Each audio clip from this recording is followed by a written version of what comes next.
humanity had always been curious about the vastness of space, drawn to the allure of endless stars and worlds teeming with possibilities.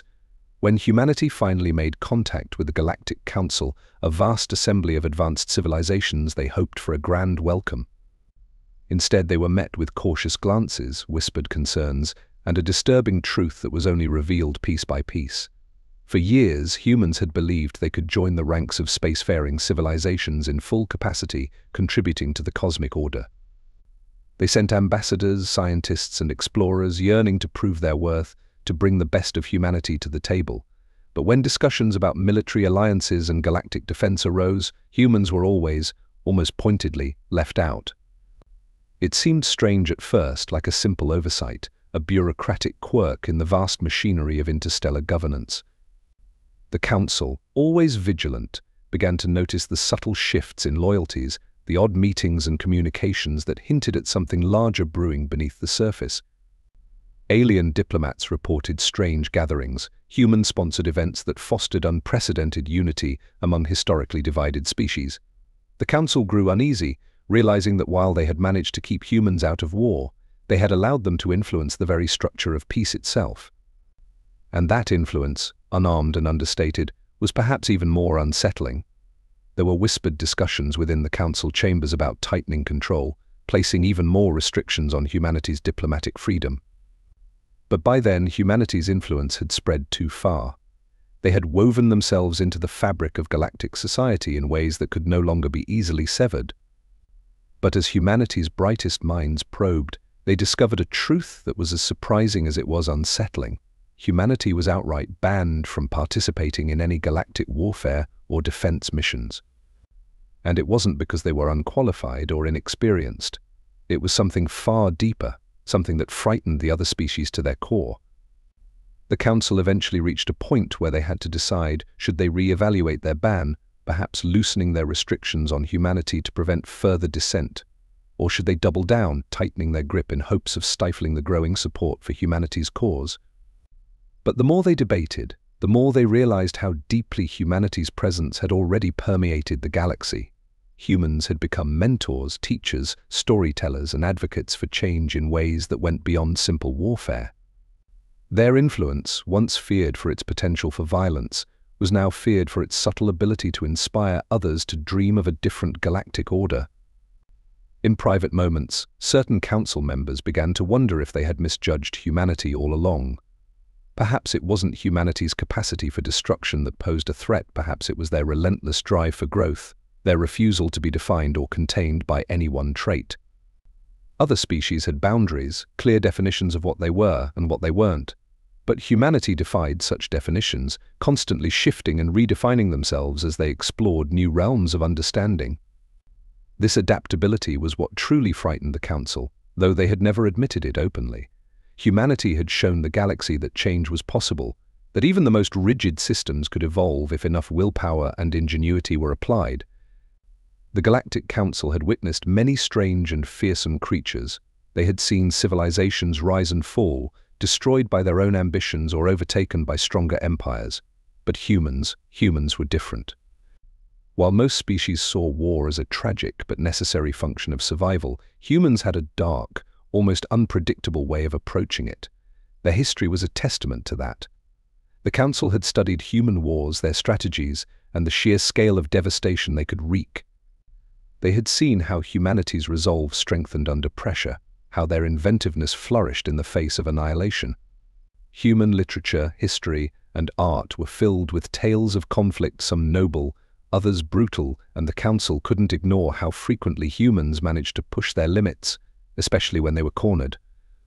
They feared humanity's capacity for war was not just defensive but primal, perhaps even innate, and if unleashed in galactic conflicts it could spiral out of control, beyond what any species had ever faced. So, instead of recruiting them, the Council decided to keep them out of the game entirely. And so the Council was left with a dilemma, trapped between their fear of humanity and their fascination with them. To restrict them further might push them into outright rebellion, but to release them fully could lead to a reshaping of the galaxy that none of them could predict. And as humanity continued to grow, to inspire, and to challenge the status quo, the galaxy itself found that it was no longer the same place it had been. The seeds of change had been planted, and no amount of control could stop them from taking root. Humanity had found a way to be part of the galactic story, not through battles or conquests, but through the quiet power of transformation, through their presence and persistence that could never truly be silenced. One alien ambassador, a grizzled warrior from a species known for their strict honor code, once explained it to a human diplomat over a private conversation. "Your people," he said, "don't just fight to win, they fight to survive, to dominate. And worse, you do it with creativity. You use everything, from your emotions to your darkest thoughts, to fuel your strength in combat. There's no honor, no boundaries."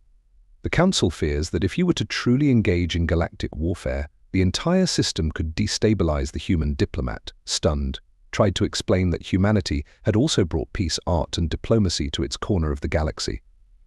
But the ambassador just shook his head.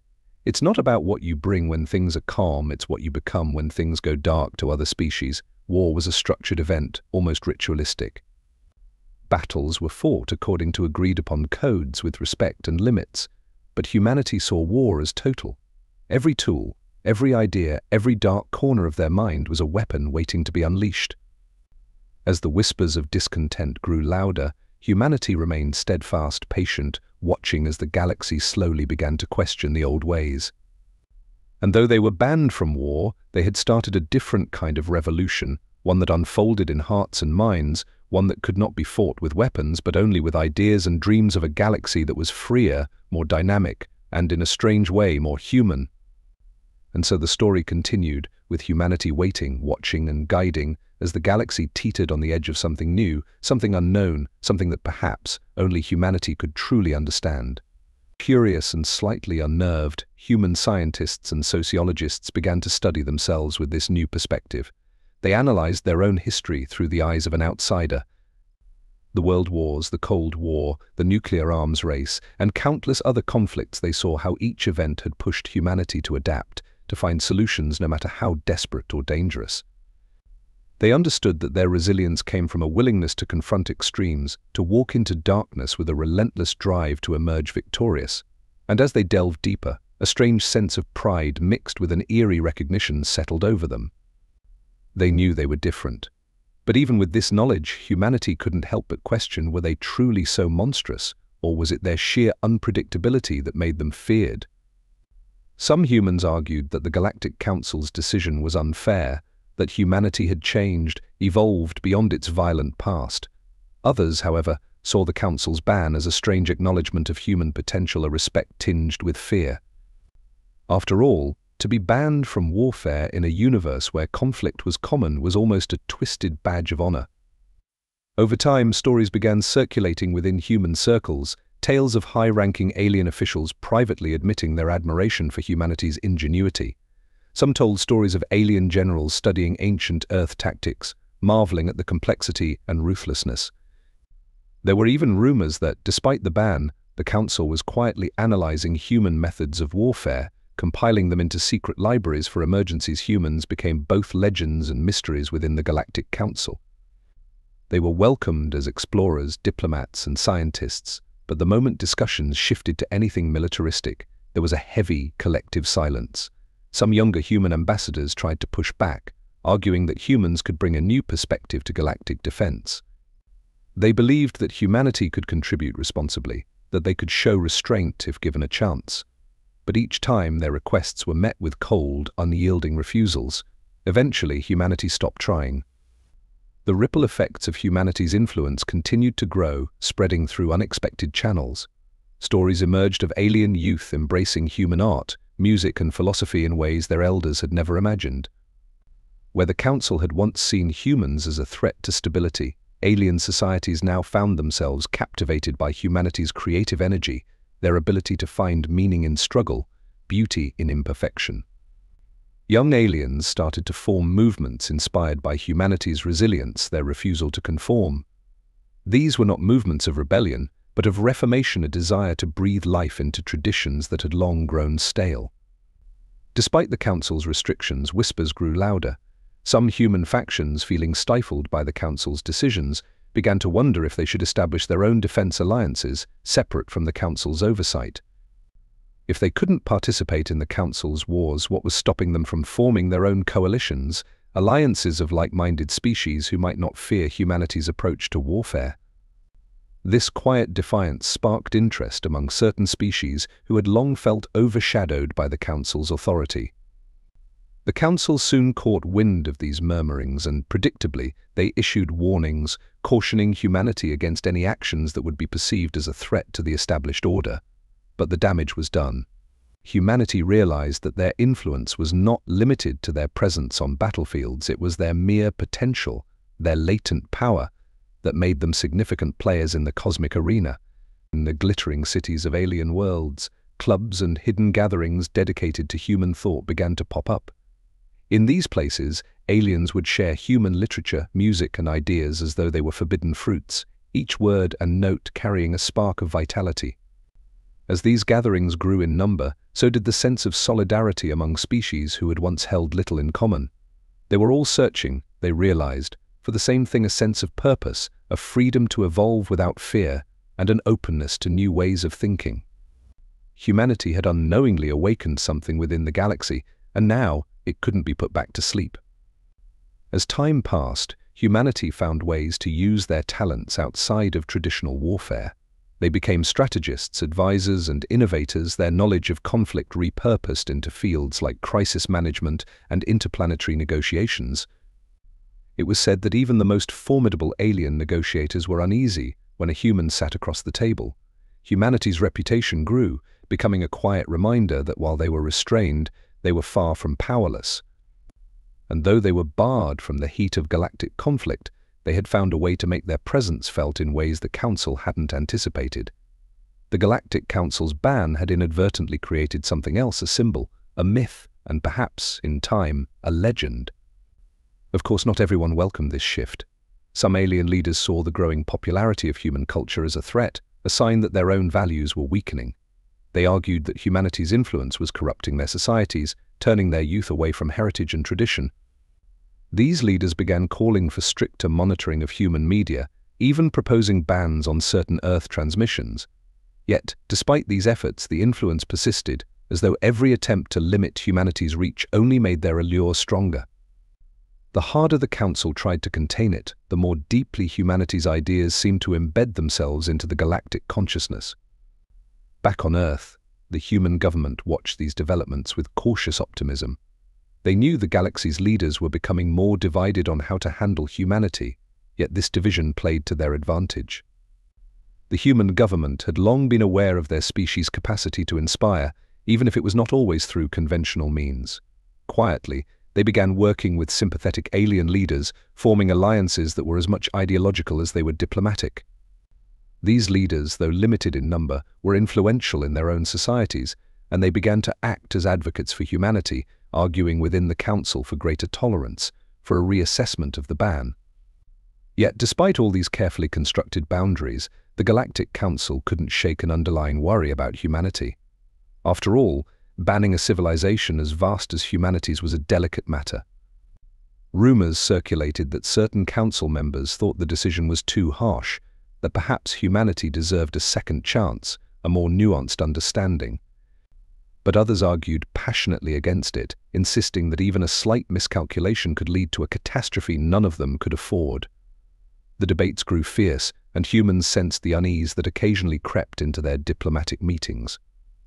They noticed the sidelong glances, the subtle hesitation before decisions were made in their presence.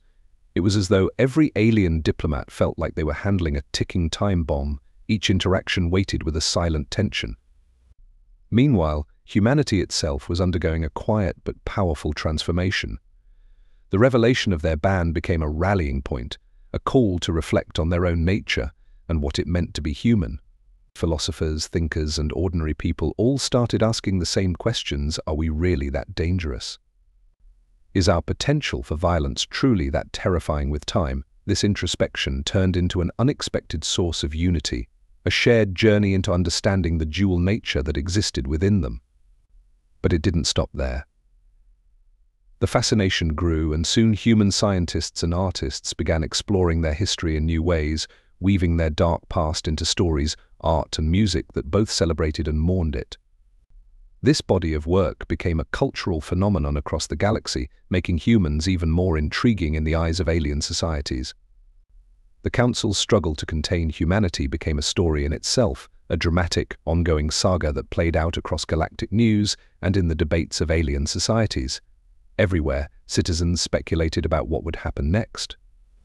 Would the Council finally lift the ban and integrate humanity fully into galactic affairs, or would they try to silence humanity altogether, to quell their influence once and for all? The very idea of erasing humanity's presence seemed impossible, especially now that so many alien citizens had become invested in their stories and struggles. Alien tourists and scholars started visiting Earth just to experience this phenomenon, drawn by a strange, almost forbidden allure of human resilience and creativity. They wanted to understand what drove this species to dance on the edge of survival with such passion. Earth became a place of quiet pilgrimage for curious aliens who sought answers to the complex question of humanity's soul. Some alien philosophers spent months studying human art, each piece revealing something unsettling but enlightening about their own societies. They marveled at how humans found beauty even in struggle, how they sang songs of loss and triumph with equal fervor, how their darkest stories could still offer hope. These visits turned Earth into a cultural center, a hub of alien tourism and exchange where worlds collided not through battles but through ideas, through shared wonder and mutual awe. As the Council deliberated, a radical proposal began to emerge among a faction of younger delegates. These delegates argued that perhaps, rather than fearing humanity's influence, the galaxy could learn from it. They suggested that humanity's unconventional ways of thinking could serve as a much-needed catalyst for growth within the Council itself. What if, instead of trying to restrict humanity, they invited a select few humans into advisory roles? They would still hold no direct power, but their perspectives could inform decision-making, offering fresh insights that might prevent the Council from growing stagnant. But this newfound fame brought another layer of intrigue. Quietly, in the shadows of this cultural renaissance, humanity began crafting its own silent rebellion. Some whispered that humanity's true strength wasn't its weaponry or its violent past, but its ability to adapt, to find ways to influence even when constrained. And as they became masters of diplomacy, negotiation, and influence, humans found that the Council's ban, meant to restrict them, had inadvertently made them even more powerful. Because now, they didn't need to be in a battle to shape it, they didn't need to be on the battlefield to affect the outcome. And slowly, some of the more rebellious alien factions began to take notice of humanity's quiet influence, recognizing it as a different form of power, subtle, pervasive, and difficult to counter. Predictably, this proposal was met with fierce opposition. Many council members saw it as reckless, a capitulation to the very forces they had tried to contain. Yet, a surprising number of leaders began to express tentative support for the idea, recognizing that humanity had already become too integrated to ignore. Quietly, a vote was called to decide the matter, a rare closed-door session where only the most influential voices were heard. The outcome remained a mystery to the public, with rumors swirling on both sides. Some believed the proposal had been rejected outright, while others thought the Council might already be recruiting humans for these roles in secrecy. In certain back channels, alliances began to form, secret conversations between humans and those alien species who had felt disenfranchised by the Council's decisions. These weren't alliances for war, but for something more profound, alliances of philosophy, of ideas, of shared grievances against the rigidity of the Galactic Council. Humanity became a beacon for those who desired change but had never dared to voice it. A network of like-minded species began to take shape, drawn to the same questions, the same dissatisfaction. These were the species that had long yearned for reform within the Council, but had lacked the spark to ignite their cause. Humanity, with its unique blend of ambition and restraint, provided that spark. And as this movement grew, humans found themselves at the center of a quiet revolution. In the meantime, humanity's reputation as an unpredictable force continued to fuel its influence in alien societies. For every official warning issued against human ideas, there was a quiet admiration that grew in the hearts of the galaxy's citizens. Humanity's stories of exploration and survival, tales of a species that had pulled itself from its own brink time and again, resonated in ways the Council had never anticipated. And for all the attempts to control this influence, it became clear that the galaxy was slowly shifting in favor of a more open, more diverse future, a future where humanity's voice would be impossible to silence. Then, a surprising turn of events came from the least expected place. A group of alien artists, painters, musicians, writers petitioned the Council to lift the ban on humans participating in intergalactic artistic exchanges. They argued that art was a universal language, one that transcended borders and bans. If humanity could not contribute to war, they argued, perhaps they could contribute to beauty, to culture, to the richness of the galaxy's shared heritage. This appeal struck a chord across worlds, touching a nerve that no one had anticipated. The galaxy was moved by the idea, and soon, public pressure on the Council became undeniable. Faced with a growing clamor for change, the Council found itself cornered. Lifting the artistic ban was a calculated risk, but it was far less controversial than allowing humans into galactic politics or military roles. So, with great caution, they announced that humanity would be permitted to participate in the galactic arts, allowing human musicians, poets, and artists to share their work with alien audiences. Almost overnight, this decision had a profound impact. Earth's creations flooded the galaxy, and human art, with its raw emotions and complexities, left an indelible mark. Suddenly, humanity was no longer just a curiosity, it was an inspiration, a symbol of something larger than itself. Yet, as humans shared their art, deeper questions about their role in the galaxy persisted. What would happen if humanity's full potential were unleashed? What could they contribute to galactic science, technology, and diplomacy? For now, the arts had created an entryway, a small opening through which humans could share their unique perspective with the galaxy. But the yearning for more influence, for a voice in the decisions that shaped the future, burned brightly in their hearts. And so, while they embraced their newfound role in the arts, humanity knew that this was just the beginning. Through this unexpected path, humans had found a way to make their presence felt without ever setting foot on a battlefield. They had found their own kind of power, a power not of destruction, but of connection, of unity through shared experience. And as their art continued to ripple through the galaxy, transforming minds and reshaping cultures, humanity remained quietly persistent, ever patient, ever watchful. They knew that the tides were slowly, inexorably turning in their favor. They knew that one day the galaxy might realize that what it feared most about humanity was not their capacity for war, but their capacity for change. In the shadows, on distant worlds, and in hidden gatherings, the whispers continued. Humanity's quiet revolution was far from over, it was only just beginning. And though the Council still held the power to regulate, to restrict, and to ban, they could not stop the ideas that had already taken root. They could not stop the stories that were now woven into the very fabric of the galaxy's collective consciousness. Humanity had proven that sometimes the most profound battles are fought not with weapons, but with ideas, with dreams, and with the simple, unyielding desire to be understood.